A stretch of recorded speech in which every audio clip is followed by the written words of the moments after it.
Assalamualaikum warahmatullahi wabarakatuh. Salam sejahtera buat kita semua. Om Shalom, Om Swastiastu, Namo Buddhaya, salam kebajikan. Yang saya hormati Menteri Pendidikan dan Kebudayaan, Mas Menteri Nadiem Makarim, rekan-rekan Eselon 1, Eselon 2, dan seluruh keluarga besar Kementerian Pendidikan dan Kebudayaan, para kepala daerah, Bapak Ibu Gubernur, Wali Kota, Bupati, Kepala Dinas seluruh Indonesia, Kepala Lembaga, Kepala Pusat, UPT Kemendikbud, teman-teman dari organisasi guru, guru kepala sekolah, praktisi, akademisi penggiat pendidikan yang tidak bisa tersebutkan satu dan teman-teman. Sungguh berbahagia rasanya, alhamdulillah akhirnya kita ada di titik ini. Program guru penggerak yang sudah lama kita canangkan, insya Allah ini akan dilakukan oleh Mas Menteri Nadiem Makarim. Ini merupakan jawaban dari apa yang Kemendikbud bisa lakukan dalam konteks terkait dengan guru. Saya ucapkan terima kasih yang telah bekerja luar biasa tanpa kenal lelah untuk mempersiapkan program ini dengan sebaik-baiknya dan sehormat-hormatnya. Ini adalah kolaborasi dari semua berbagai unsur, dari guru, kepala sekolah, akademisi, praktisi, pengawas sekolah, wijaiswara, penggiat pendidikan, akademisi, yang semua organisasi yang telah berkolaborasi untuk bisa mempersiapkan program ini. Khususnya untuk kita di Indonesia yang telah membantu beberapa komponen penting dalam proses ini. Adalah bentuk gotong royong untuk Indonesia. Program guru penggerak sebenarnya berpijak pada filosofi Bapak Pendidikan kita, yaitu dia yang sangat populer, yaitu Ingarso Sungkolodo, Immadia Mangunkarso, dan Putri Handayani. Ada 3 kata kunci di situ. Pertama teladan, 2 motivasi, 3 berganti. Seorang guru dalam filosofi Ki Hajar Dewantara dituntut untuk menjadi teladan, memotivasi sehingga menguatkan kemauan dan memberdayakan peserta. Inilah yang kita inginkan untuk semua guru di Indonesia. Orientasinya juga kepada murid, bagaimana anak tumbuh secara holistik, cipta rasa, karsa, dan raga, tajamnya pikiran, halusnya perasaan, kuatnya kemauan, dan sehatnya jasmani. Sejahtera lahir dan batin untuk menuju walaupun dan kebijaksanaan. Guru penggerak adalah pemimpin pembelajaran. Program guru penggerak berfokus pada pengembangan kepemimpinan yang berpijak kepada filosofi Ki Hajar Dewantara. Teladan, 3 kata motivasi dan teladan guru penggerak, seorang penggerak harus dapat memahami dan mencontohkan bagaimana pembelajaran yang berorientasi kepada murid.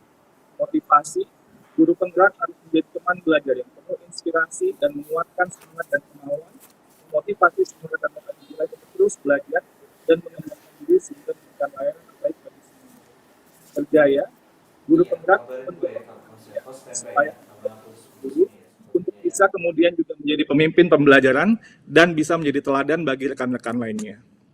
Pada akhirnya, orientasi kita semua adalah untuk anak-anak kita.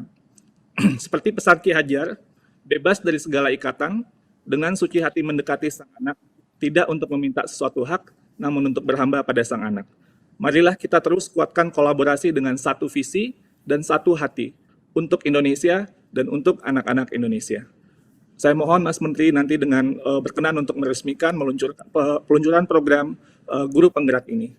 Terima kasih. Wabillahi taufik wal hidayah. Wassalamualaikum warahmatullahi wabarakatuh.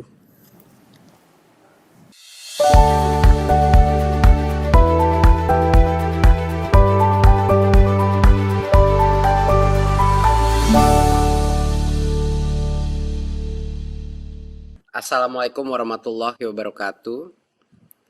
Pertama, saya ingin ucapkan apresiasi saya sebesar-besarnya kepada semua partisipan di dalam webinar ini dari seluruh Indonesia untuk mengikuti peluncuran acara guru penggerak saat ini. Pertama, saya ingin ucapkan bahwa program guru penggerak ini bisa dibilang program terpenting di dalam Kemendikbud maju ke depan. Kenapa? Karena mau sebaik apapun teknologi pendidikan, sebaik apapun kurikulum, sebaik apapun infrastruktur pendidikan di sekolah-sekolah kita, tidak ada yang bisa menggantikan peran guru penggerak untuk mentransformasi budaya sekolah kepada pembelajaran. Fokus kepada pembelajaran siswa-siswi kita. Guru penggerak adalah yang namanya ujung tombak, itu adalah guru penggerak. Karena dia yang akan menggerakkan perubahan yang real. Ujung-ujungnya reformasi pendidikan di Indonesia harus berawal dan berakhir kepada guru, kepada manusia dewasa yang memimpin unit-unit pendidikan, yang memimpin kelas-kelas kita. Perubahan harus terjadi di situ. Jadinya ini salah satu inisiatif terpenting di Kemendikbud saat ini. Izinkan saya melakukan sedikit pemaparan mengenai filosofi atau filsafat daripada guru penggerak dan mengapa program ini begitu penting. Silakan, bisa dipaparkan. Ya, sekedar untuk mengingat lagi bahwa ini adalah episode kelima daripada Merdeka Belajar. Episode 1 seperti yang kita ingat adalah ujian nasional assessment dan juga beberapa merubah menjadi asesmen kompetensi dan beberapa relaksasi daripada peraturan PBDB atau zonasi. Episode 2 seperti yang kita ingat adalah Kampus Merdeka, di mana kami membuka dan memberikan berbagai macam fleksibilitas dalam akreditasi, dan kami juga membuka pernikahan massal program studi baru, dan juga memberikan kesempatan untuk mahasiswa untuk sampai dengan 2 semester di luar kampus dan 3 semester di luar program studinya untuk benar-benar memerdekakan mahasiswa. Di episode 3 kita membantu efisiensi mekanisme bantuan operasional sekolah untuk mentransfer langsung ke rekening sekolah agar kepala-kepala sekolah dan guru-guru mendapatkan dananya tepat waktu. Tentunya juga accountabilitas yang tinggi. Dan kami pun memberikan maksimum fleksibilitas untuk penggunaan dana BOS kepada kepala sekolah, apalagi di situasi pandemi seperti ini yang kita berikan berbagai macam fleksibilitas penggunaan anggaran untuk protokol kesehatan, untuk kuota internet, untuk murid maupun juga guru. Dan episode keempat, kami meluncurkan program organisasi penggerak, di mana kami melibatkan dan mengundang berbagai macam organisasi pendidikan untuk membantu sekolah-sekolah kita meningkatkan kualitas hasil belajar. Sekarang kita masuk episode kelima, teman-teman, untuk membahas guru penggerak. Ya. Guru penggerak adalah ujung tombak perubahan transformasi pendidikan kita. Tapi apa tujuan kita? Apa objektif atau tujuan daripada Merdeka Belajar? Disinilah kami ada yang namanya profil pelajar Pancasila, di mana kita mengidentifikasi 6 profil utama apa manusia masa depan Indonesia yang ingin kita bentuk. Punya profil seperti apa? Yang pertama adalah beriman, bertakwa, dan berakhlak mulia. Disinilah moralitas, integritas, spiritualisme ada di komponen ini. Ya. Kedua adalah kreativitas. Kreativitas adalah kemampuan berkarya, kemampuan untuk menemukan jalan-jalan yang tidak konvensional, beradaptif terhadap perubahan, dan juga berinovasi, selalu senantiasa berinovasi. Kita ingin anak-anak kita bergotong royong, kemampuan kompetensi berkolaborasi dan bekerja sama sebagai suatu tim akan menjadi kompetensi yang terpenting di dunia kerja masa depan kita. Keempat, berkebinekaan global. Mempunyai rasa hormat terhadap perbedaan, mencintai keberagaman nasional kita, mempunyai spirit nasionalisme yang tinggi, dan saling mencintai sesama etnisitas, sesama agama, merasa spirit kesatuan itu terjadi. Dan yang kelima adalah kemampuan bernalar kritis, kemampuan memecahkan permasalahan, kemampuan berpikir secara kritis, kemampuan memproses informasi secara kritis, dan juga kemampuan berpikir secara terstruktur dan kuantitatif. Inilah namanya bernalar kritis. Dan yang keenam adalah kemandirian. kemampuan siswa-siswi kita secara independen, secara mandiri, mencari ilmunya sendiri, secara mandiri, proaktif melaksanakan kegiatan bekerjanya maupun belajarnya, dan punya pemikiran yang mandiri sehingga tidak mudah tergoyah, tidak mudah tidak mudah mempercayai informasi atau di bawah dalam grup-grup lain, tapi punya pemikiran yang merdeka dan mandiri.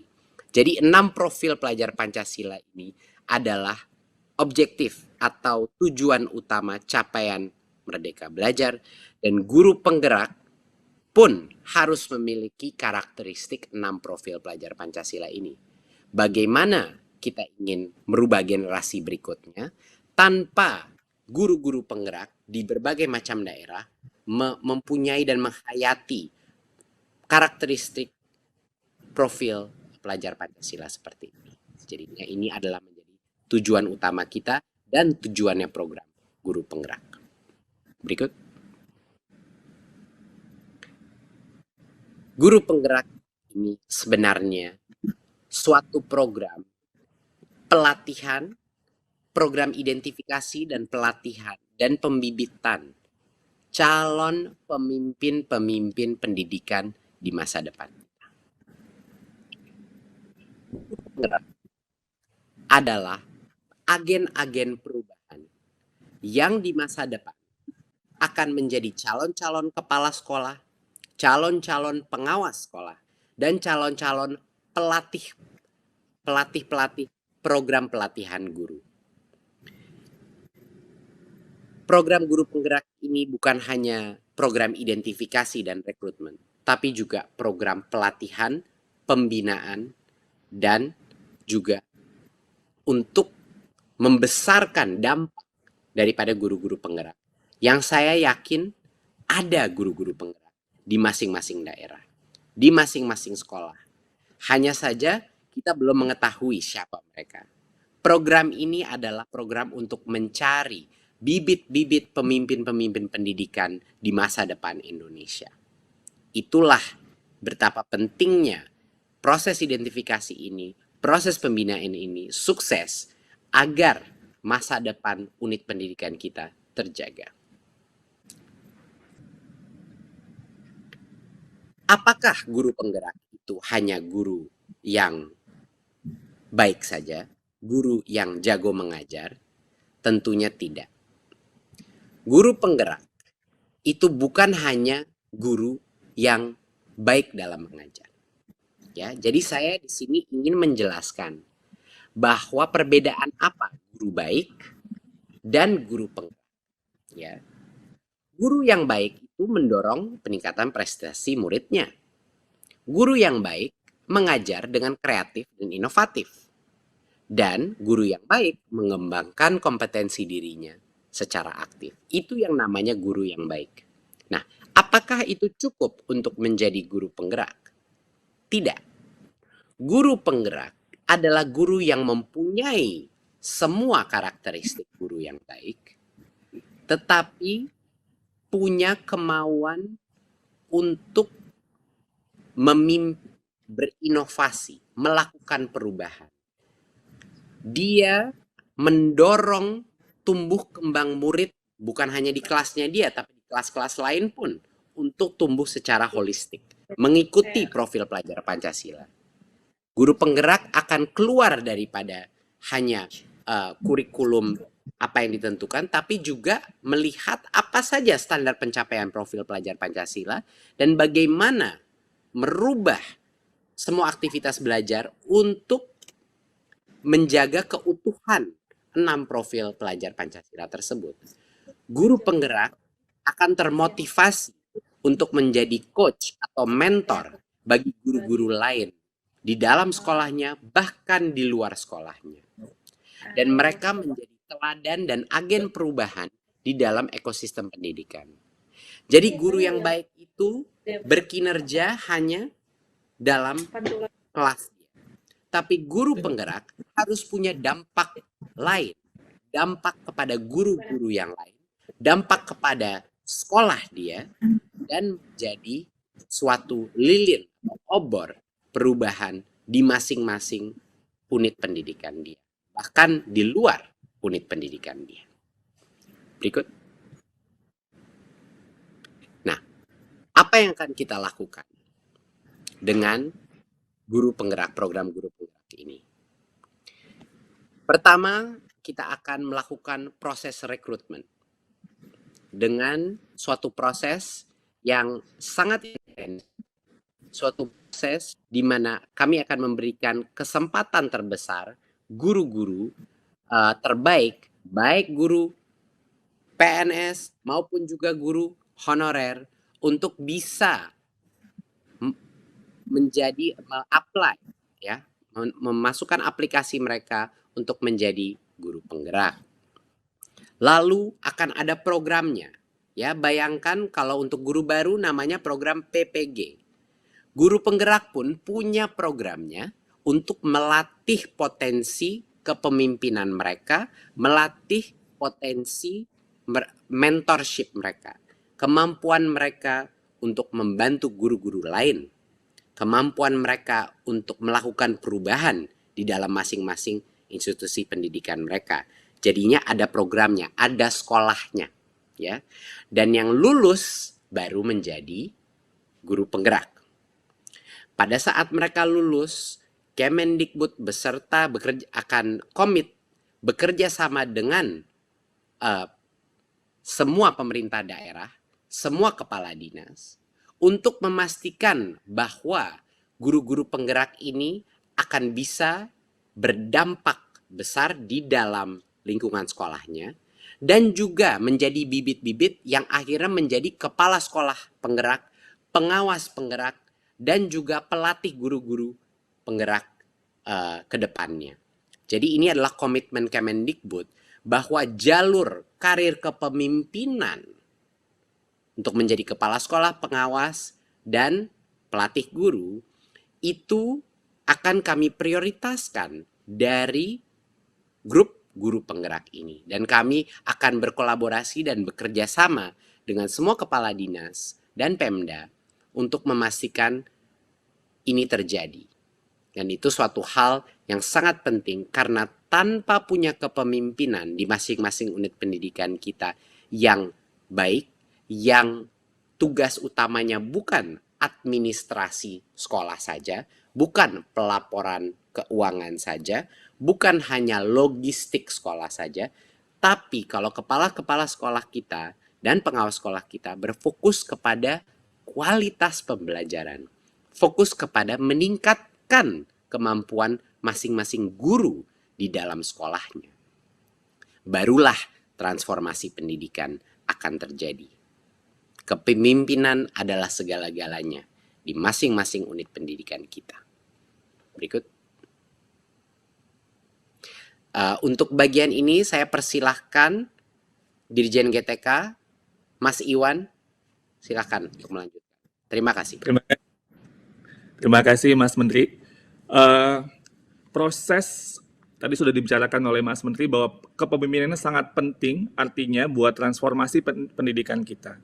Nah, dalam untuk melakukan pengembangan kepemimpinan ini, kami berkaca dari berbagai macam studi dan tentunya pendekatan andragogi pembelajaran orang dewasa itu, bahwa kita harus lebih fokus kepada on the job learning. Jadi artinya pembelajaran yang relevan, yang kontekstual, sehingga memberi dampak yang sebaik-baiknya. Karena itu proses pendidikan dan penilaian di guru penggerak ini betul-betul berbasis dampak dan bukti. 70% dari komponen yang ada dalam pendidikan guru penggerak itu adalah belajar di tempat kerja dan melakukan refleksi. Jadi apa yang terjadi di lapangan, di sekolah, di kelas, itu adalah sebagai teks yang akan kemudian menjadi bagian dari apa yang dipelajari oleh guru penggerak dengan menguatkan refleksi, umpan balik, dan lain sebagainya. Lalu 20% komponennya itu adalah belajar dari, kalau yang tadi belajar di tempat kerja juga dengan coach atau pendamping, 20% itu dengan umpan balik dari rekan-rekan lain, Lalu kemudian 10% dengan fasilitator dan narasumber. Bagian 10% ini sebenarnya yang sering mendominasi pelatihan-pelatihan guru dan kepala sekolah yang sering kita temui, dan kita sekarang melakukannya dengan lebih mengutamakan kepada pendekatan yang lebih relevan dan kontekstual. Sehingga penilaiannya pun juga lebih berpusat kepada bagaimana seorang pemimpin pembelajaran itu bisa meningkatkan hasil belajar murid. Jadi melalui penugasan mandiri, umpan balik dari rekan sejawat, fasilitator, dan kepala sekolah. Jadi kita berkolaborasi bersama-sama. Jadi nggak sendirian, latihannya itu harus betul-betul sesuai dengan konteks yang dihadapi oleh guru-guru penggerak ini. Lanjut.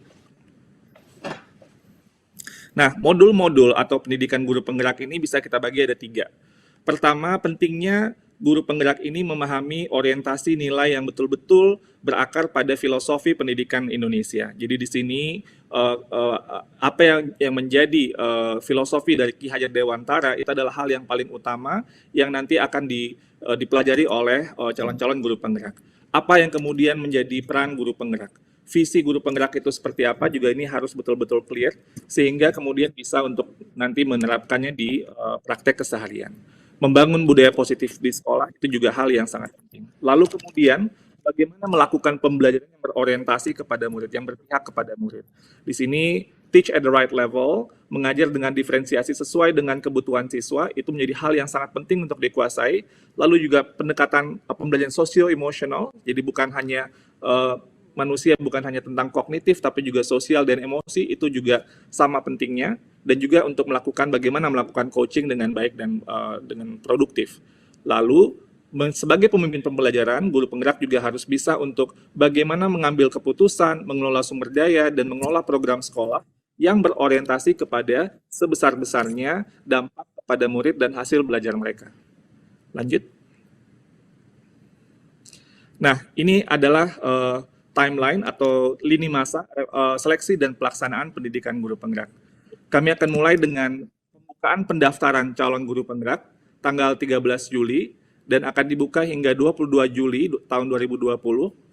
Lalu dilanjutkan dengan seleksi tahap pertama tanggal 23 sampai 30 Juli, registrasi, lalu ada esai, komponen esai, analisis studi kasus, dan tes bakat skolastik. Lalu tanggal 31 Agustus sampai 16 September, seleksi tahap kedua, ada simulasi mengajar dan wawancara. Jadi tahap kedua ini dipilih yang terbaik dari tahap 1. Jadi tahap 1 itu akan memfilter sehingga nanti di tahap kedua akan ada lebih sedikit kandidat yang sudah terseleksi untuk melakukan simulasi dan wawancara. Tanggal 19 September pengumuman calon guru penggerak akan kami lakukan dan insya Allah pelaksanaan akan dimulai tanggal 5 Oktober sampai tahun 2020 sampai 31 Agustus tahun 2021. Jadi ini timelinenya cukup panjang karena memang yang kami inginkan adalah betul-betul pengembangan kepemimpinan ini seperti halnya pembelajaran itu memang perlu waktu yang cukup panjang, tapi pembinaan yang betul-betul terfokus. Dan dalam hal ini kita ingin betul-betul fokusnya orientasi kepada murid sebesar-besarnya kepada hasil belajar murid. Lanjut. Nah, pada angkatan pertama ini kami akan melakukan pilot. Jadi kita akan melakukan start small dulu, pelan-pelan. Jadi nggak mau kita tergesa-gesa. Namun pada hal ini kita tetap ada keterwakilan Indonesia bagian barat, bagian tengah, dan bagian timur. Lalu kemudian daerah yang dipilih juga kita sedapat mungkin untuk tidak daerah yang ada dinamika pilkada. Dan pada angkatan pertama ini dengan kondisi COVID pada saat ini, kita harus melakukan pelatihan dengan online yang jauh lebih banyak. Jadi karena itu daerah 3T pada tahap pertama ini itu tidak bisa diikutkan dulu karena pertimbangan pelatihan yang akan lebih banyak menggunakan metode daring. Tapi nanti kami akan melakukan di angkatan-angkatan berikutnya. Lalu kita akan melihat daerah-daerah yang memiliki kebutuhan kepala sekolah yang cukup besar. Jadi hingga sampai tahun 2024. Dan nanti sasarannya daerah-daerah yang terpilih ini untuk angkatan pertama atau yang masih pilot ini adalah 50 calon guru penggerak per daerah. Jadi ini targetnya dalam angkatan pertama seperti itu. Lanjut. Baik, ini saya kembalikan kepada Mas Menteri. Silakan Mas Menteri. Terima kasih Mas Iwan. Saya akan bicara sedikit mengenai apa manfaatnya ini bagi pemerintah daerah. Ini merupakan suatu program yang akan dibantu oleh pemerintah pusat, oleh Kemendikbud, untuk membantu pemerintah daerah. Karena program ini membantu mengidentifikasi dan membantu Pemda untuk bisa meningkatkan kualitas baik kompetensi siswa-siswanya, ya, dan juga secara sistem untuk meningkatkan hasil kualitas pembelajaran. Dan harapannya dalam waktu 5 tahun, dalam waktu 7-10 tahun, ini akan meningkatkan martabat masyarakat Indonesia karena nilai PISA kita di ranking dunia pun akan meningkat lebih tinggi dengan banyaknya guru penggerak yang tersebar. Jadi program ini adalah program yang pembibitan calon-calon pemimpin pendidikan masa depan kita. Jadi ini yang akan kita bantu beserta berkolaborasi bermitra dengan pemerintah daerah untuk membantu mereka mengidentifikasi ini yang guru-guru dengan potensi kepemimpinan terbaik. Dan ini akan mendorong hasil output pembelajaran yang semakin berkualitas. Karena perubahan yang terjadi di dalam kelas hanya bisa dilakukan kalau sekolah itu punya critical mass atau punya cukup guru penggerak yang melakukan perubahan sehari, yang melakukan inovasi, dan yang akan menginspirasi guru-guru lain untuk berubah. Ya. Dan tentunya ini akan membantu peningkatan kolaborasi antara pemangku kepentingan pendidikan. Baik itu orang tua, maupun juga antar sekolah, maupun juga antar daerah. Dan ini akan memfasilitasi karena berbagai program nanti guru penggerak lintas sekolah dan juga lintas daerah. Jadinya inilah salah satu beberapa manfaat terpenting bagi pemerintah daerah untuk mendukung program ini. Karena kita akan saling membantu. Karena dua-duanya punya misi yang sama, yaitu menghasilkan kualitas pembelajaran yang terbaik untuk siswa-siswi kita. Berikut. Ini adalah target angka-angka jumlah guru penggerak yang kita targetkan. Harapan kita pun bisa lebih besar lagi dari ini, tapi ini adalah target awal kita sampai sekarang sampai dengan 2024 ya, 2024-2025. Dan seperti yang kita akan lihat, walaupun awalnya target kita adalah untuk kualitas, kedepannya pada saat proses kita sudah lebih mapan, pada saat proses identifikasi, interview, dan program pelatihan kita juga menjadi lebih kuat, kami akan mengakselerasi jumlah guru penggerak yang bisa diidentifikasi, dilatih, dan diluluskan menjadi guru penggerak. Dan guru-guru ini akan kita sebarkan berdasarkan daerah, rekrutmen pun dilakukan berdasarkan daerah, agar terjadinya pemerataan juga. Jadinya daerah-daerah yang paling membutuhkan guru pun akan bisa menikmati jasa dan bakti daripada guru penggerak. Dan seperti kita lihat ini, dengan adanya sampai dengan 150.000 guru penggerak, itu menjadi potensi kepemimpinan kita. Jadi harapannya dukungan dari berbagai macam pemerintah daerah dan kepala dinas untuk memastikan sebanyak mungkin dari guru penggerak ini menempati posisi-posisi kepemimpinan, yaitu kepala sekolah, pengawas, dan juga pelatih program PPG, dan lain-lain. Berikut.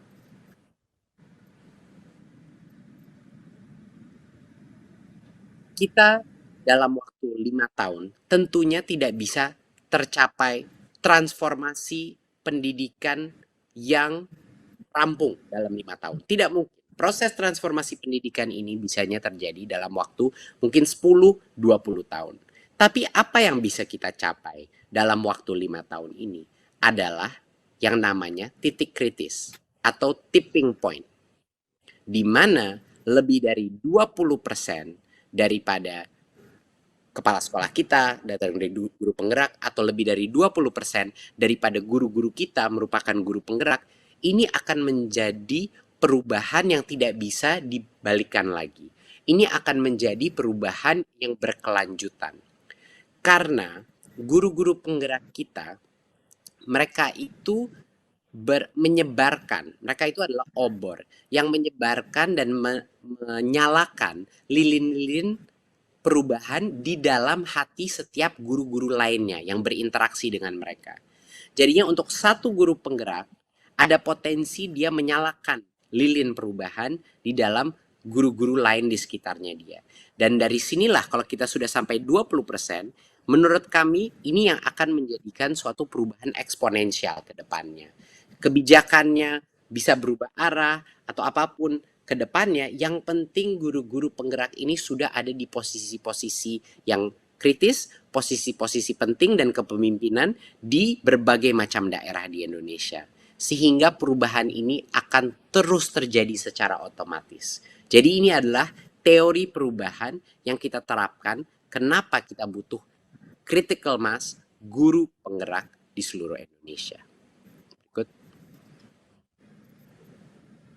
Jadi saya ingin undang guru-guru dari Sabang sampai Merauke untuk bergabung menjadi guru penggerak. Ini bukan suatu hal yang mudah. Proses ini akan menjadi proses yang sangat ketat dan intensif. Dan jangan salah, guru penggerak ini bukan hanya suatu status. Guru penggerak ini merupakan suatu tanggung jawab yang lebih daripada menjadi guru sekarang. Jadinya bagi yang tertarik untuk menjadi pemimpin masa depan sistem pendidikan kita, bagi yang tertarik melakukan perubahan, bagi yang berani mengambil resiko dalam berinovasi, ini adalah kesempatan Anda untuk apply kepada program guru penggerak ini dan jadilah bagian dari roda perubahan di sistem pendidikan kita. Kita sedang membangun elite force, bisa dibilang Kopassusnya guru-guru kita di seluruh Indonesia. Jadinya ini bukan hal yang mudah, harus secara mental kuat, harus punya keberanian melakukan perubahan, dan harus siap melalui suatu proses pembelajaran yang sangat intensif dan juga tidak mudah lulusnya. Tidak mudah diseleksi, tidak mudah lulusnya. Jadi tolong pikirkan dulu sebelum Anda ingin bergabung dalam program guru penggerak, pikirkan dulu Anda menjadi guru itu untuk apa. Kalau Anda ingin hanya berkreasi dan berinovasi di dalam kelas dan jadi guru yang terbaik di dalam kelas, tidak apa-apa. Anda adalah guru yang hebat di dalam kelas Anda. Tapi kalau Anda ingin berdampak kepada komunitas lebih besar, kalau Anda ingin memimpin suatu sekolah suatu hari, kalau Anda ingin melakukan perubahan dalam skala yang lebih besar di luar kelas Anda, gabunglah menjadi guru penggerak dan gerakan roda Merdeka Belajar di masing-masing daerah Anda. Dengan ini, saya secara resmi meluncurkan episode kelima Merdeka Belajar Guru Penggerak.